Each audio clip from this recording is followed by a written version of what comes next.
Hello friends, आपका स्वागत है आपके चैनल हॉलीवुड टू हिंदी में। आज मैं आपको 2023 में रिलीज हुई एक सर्वाइवल थ्रिलर मूवी को एक्सप्लेन करने जा रही हूं, जिसका नाम है रिवर वाइल्ड। फिल्म की शुरुआत जॉय नाम की एक लड़की से होती है जो अपने जीप में अपने भाई ग्रे के राफ्टिंग रेटल कैंप की ओर जा रही है। वह एक डॉक्टर है और काफी समय से ग्रे से अलग थी। कैंप में ग्रे उसका स्वागत करता है और हम देखते हैं कि वह दो ब्रिटिश टूरिस्ट के साथ एक दिन की रिवर राफ्टिंग के लिए तैयारी कर रहा है, जिनका नाम कैरिसा और वैन है। यहाँ ट्रेवर नाम का एक अन्य व्यक्ति भी उनके साथ शामिल हो जाता है, जो जॉय के लिए एक आश्चर्य की बात थी। ट्रेवर जॉय और ग्रे का बचपन का दोस्त था और ये तीनों एक साथ बड़े हुए थे। ट्रेवर को यहाँ देखकर जॉय खुश नहीं थी। ऐसा लग रहा था उसका ट्रेवर के साथ कोई पुराना रिश्ता था, लेकिन वह ऐसा दिखावा करती है जैसे सब कुछ नॉर्मल है।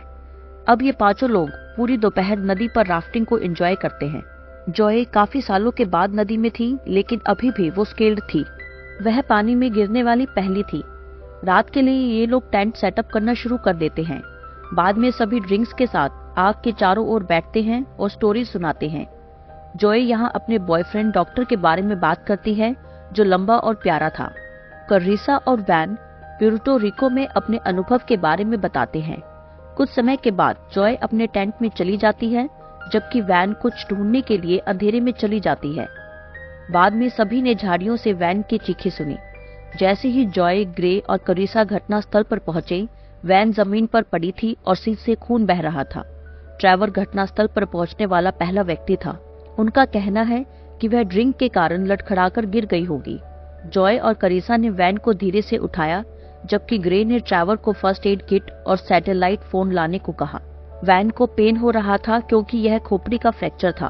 वह कैरिसा और जॉय को बताती है कि ट्रेवर ने उसे पकड़ लिया था और उसने उसके साथ जबरदस्ती करने का प्रयास किया। ट्रेवर फर्स्ट एड किट लाता है, जो फिलहाल के लिए खून को रोकने में मदद करती है। जॉय यहाँ झूठ बोलती है कि वैन के पास केवल 2 घंटे हैं और उसे हॉस्पिटल जल्द से जल्द पहुंचाना होगा। जॉय को यकीन है कि अगर ट्रेवर ने ऐसा किया है तो वह उन्हें रोकने के लिए कुछ भी करेगा। वह एक अपराधी था और उसने जेल में समय बिताया हुआ है। निकटतम रेंजर स्टेशन आधे दिन की पैदल दूरी पर था, जबकि नदी से वे जल्दी पहुंच सकते थे। सैटेलाइट फोन काम नहीं कर रहे थे क्योंकि उनकी बैटरी खत्म हो गई थी। कोई विकल्प न होने पर ये लोग वैन को बचाने के लिए अंधेरे में ही बोट से जाने का निर्णय लेते हैं। लगभग 1 घंटे के बाद बोट में वैन की हालत खराब होना शुरू हो गई। जॉय ने किसी तरह उसे स्टेबल किया, लेकिन समय खत्म हो रहा था। इन लोगों ने तेजी से राफ्टिंग शुरू की, लेकिन अंधेरा था और नदी का बहाव भी तेज था। जल्द ही एक मोड़ पे बोट पलट गई और सभी लोग पानी में गिर गए। जॉय ने वैन को पकड़ लिया और उसे किनारे पर ले आई, लेकिन वह सांस नहीं ले रही थी। उसने वैन के अंदर से पानी निकालने के लिए जल्दी से सीपीआर शुरू किया। कैरिसा पानी के बहाव में मुश्किल से एक ट्री के सहारे बची हुई थी। ट्रेवर और ग्रे ने कैरिसा को बचाया और ग्रे बोट को किनारे पर ले आया। जॉय ने वैन को बचा लिया, लेकिन वह डरी हुई थी। उसने ग्रे को बताया कि यह ट्रेवर का काम है। उसने ट्रेवर पर खुद को बचाने के लिए जानबूझकर नाव पलटने का आरोप लगाया। उसने ग्रे को वैन के आरोप के बारे में भी बताया, लेकिन ग्रे ने इसे गंभीरता से नहीं लिया। ट्रेवर ने इन दोनों को बात करते हुए देख लिया। ये टाइम काफी इम्पोर्टेंट था, इसलिए इन लोगों ने तुरंत बोट को नदी में डाला और चलते रहे। वे कुछ घंटों में स्टेशन पहुंचे। ग्रे और ट्रेवर किसी को बुलाने के लिए स्टेशन की ओर भागे, लेकिन बीच में ही ट्रेवर ने ग्रे को रोका। वह घबरा गया। उसने ग्रे से कहा उसने कुछ भी गलत नहीं किया, यह सब एक एक्सीडेंट था। वह प्रोबेशन पर था और अपने रिकॉर्ड पर एक और घटना नहीं चाहता था। वह ग्रे से उसका साथ देने के लिए कहता है, क्योंकि सबसे पहले वह उसके लिए ही जेल गया था। ग्रे ने उसे आश्वासन दिया कि वह उसका साथ देगा। जब ये दोनों स्टेशन की ओर गए तो रेंजर वहां नहीं था। कुछ देर बाद वह आ गया। स्थिति जानने के बाद वह मदद के लिए कॉल करने लगा, लेकिन ट्रेवर ने उसे बीच में ही रोक दिया। उसने मदद के लिए वेट करने के बजाय वैन को अपने नजदीकी अस्पताल में ले जाने को कहा।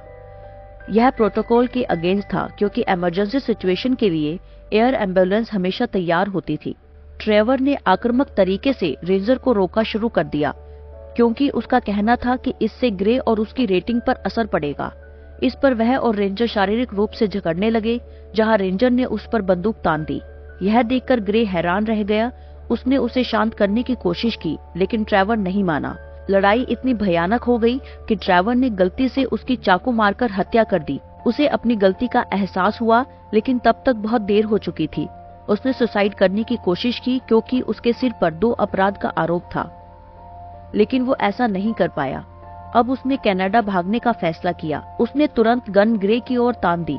उसने ग्रे को रेंजर की बॉडी को उसकी वैन में डालने के लिए मजबूर किया और फिर इसे एक एक्सीडेंट दिखाने के लिए गाड़ी को खाई में धकेल दिया। गन पॉइंट पर वह ग्रे को बोट पर ले गया और यहाँ तीनों को बंधक बना लिया। यह देखकर जॉय और करीसा हैरान हो गए, लेकिन ग्रे के पास कोई ऑप्शन नहीं था। इसका मतलब है कि वैन को मेडिकल सहायता नहीं मिलेगी और वह जल्द ही मर जाएगी। ट्रेवर की योजना नदी पार करके कनाडा पहुंचने की थी। नदी का बहाव उल्टी दिशा में था, इसलिए उसे तेजी से नाव चलाने के लिए अधिक लोगों की जरूरत थी। जैसे ही इन लोगों ने फिर से बोट चलाना शुरू किया, कुछ समय बाद वैन की डेथ हो गई। जल्द ही ये लोग एक पुल पर पहुंचे जहां एक आदमी पैदल जा रहा था। जॉय ने चालाकी से अपने मिरर के रिफ्लेक्शन का यूज करके उसका ध्यान अपनी साइड किया ताकि वह मदद कर सके। उसका नाम मैक्स था और उसने सिचुएशन के बारे में पूछा और हेल्प की पेशकश की, लेकिन ट्रेवर ने यह कहकर मना कर दिया कि सब ठीक है। वह किसी तरह उस आदमी को समझाने में कामयाब रहा, लेकिन अंदर ही अंदर वह जानता था कि वह प्रॉब्लम में है, क्योंकि मैक्स को एक मरी हुई लड़की साफ नजर आ रही थी।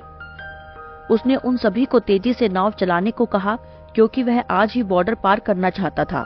ग्रे ने इस विचार का विरोध किया क्योंकि पानी का बहाव बहुत ज्यादा था और उन्हें रेस्ट की जरूरत थी और वैन को दफनाना भी जरूरी था। ट्रेवर सहमत हो गया। इन लोगों ने वैन को दफना दिया। करीसा पूरे समय रोती रही क्योंकि राफ्टिंग पर जाने की योजना उसकी थी। वापस जाते समय ट्रेवर जॉय को ग्रे के सीक्रेट्स बताता है। ग्रे एक सफल ड्रग बिजनेस चला रहा था, लेकिन उसे अपराध के लिए पकड़ लिया गया। ग्रे को बचाने के लिए ट्रेवर ने दोष अपने ऊपर ले लिया और जेल चला गया। ग्रे जो पैसा बना रहा था वह बहुत बड़ा था और वह ग्रे के भाई जैसा है। इन दोनों के अलावा उसका कोई परिवार नहीं है। जॉय के लिए यह चौंकाने वाली खबर थी। रात में ट्रेवर इन लोगों के हाथ एक पेड़ से बांध देता है और उनको सोने देता है। जॉय ने ग्रे से उसके बिजनेस के बारे में पूछा, जिस पर उसने कहा कि उसका दिमाग ठीक नहीं था। वह उस समय शराबी था और कई गलत काम करता था। जॉय उसे बोलती है कि जब वह 15 साल की थी तो उसने ट्रेवर को उसके साथ छेड़छाड़ करने की अनुमति कैसे दी। ग्रे बोलता है कि उसे लगा कि वो दोनों एक साथ हैं। ग्रे ने उससे वादा किया कि इस बार वह उसकी मदद करेगा। जल्द ही मैक्स अंधेरे से आया क्योंकि वह पूरे दिन इन लोगों का पीछा कर रहा था।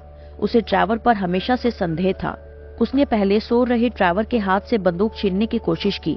क्योंकि पकड़ मजबूत थी, इसलिए उसने जॉय और ग्रे को खोलने का सोचा। जब वह ऐसा कर रहा था तो अचानक ट्रेवर ने उसे पीछे से गोली मार डाला। वह जोर जोर से चिल्लाने लगा और सोचा कि यह सब जॉय का प्लान है। वह उसे गोली मारने वाला था, लेकिन ग्रे ने उसे रोक दिया। बोट चलाने के लिए जॉय की जरूरत थी।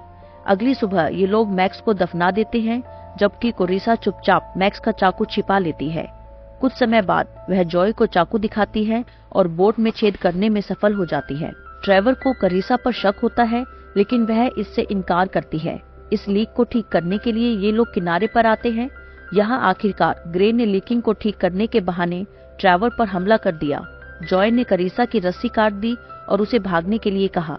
करीसा ने वैसा ही किया और जॉय भी भागने लगी। ग्रे ने ट्रेवर से फाइट की, लेकिन जल्द ही उसे गोली लग गई। जंगल में करीसा और जॉय अलग हो गए। ट्रेवर ने जॉय का पीछा करना शुरू कर दिया, लेकिन तभी वो एक चट्टान से पानी में कूद गई। ट्रेवर ने उस पर ऊपर से गोली चलाई, लेकिन वह बच गई। बाद में वह ग्रे की ओर गई, उसे बोट के अंदर बिठाया और वहां से निकल गई।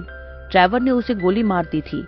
ट्रेवर पीछे रह गया और जॉय की ओर फायरिंग करता रहा। कुछ देर बाद ट्रेवर ने 2 लोगों को राफ्टिंग करते हुए देखा और मदद मांगी।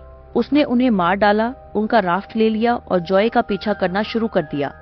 जॉय और ग्रे सबसे बड़े झरने के ऊपर थे, जहां जॉय राफ्टिंग के लिए बिल्कुल योग्य नहीं थी। वह अपने सिर पर हेलमेट लगाती है और आगे जाने की पूरी कोशिश करती है, लेकिन दोनों गिर जाते हैं। वह किसी तरह ग्रे को बचाकर किनारे ले आती है। ग्रे का बहुत खून बह रहा था और इससे पहले कि वह कुछ कर पाती, ट्रेवर ने उस पर पीछे से हमला कर दिया। वह उस पर वार करने के लिए अपना चाकू निकालता है। कोई विकल्प न होने पर ग्रे ने उसे पीछे से पकड़ लिया और चट्टान से कूदकर अपनी और ट्रेवर की जान ले ली। जॉय ने यह सब दर्द में डूबे हुए देखा, क्योंकि वह भी गंभीर रूप से घायल हो गई थी। अंत में कोरिसा बचाव दल के साथ लौटती है जो जॉय को बचा लेती है और यहाँ ये मूवी एंड हो जाती है। जॉय कई महीनों से अपने भाई से अलग थी। वह उसके साथ सब कुछ ठीक करना चाहती थी क्योंकि वह उसका एकमात्र परिवार था। अपनी टीनेजर लाइफ के दौरान वह ग्रे के आपराधिक कामों के लिए उससे दूर रहती थी। ग्रे ने खुद को बदल लिया, शांत हो गया और उसके साथ सामान्य रिलेशन बनाने के लिए उत्सुक था। मुसीबत में पड़ने पर उसने उसे बचाया और अपने अपराधों का प्रायश्चित किया। ट्रेवर अपराधों के ऐसे गड्ढे में था जहां से शायद ही कभी लोग बाहर निकलते हों। आशा है आपको ये वीडियो पसंद आई होगी। Thanks for watching. Please like, share and subscribe for more videos like this.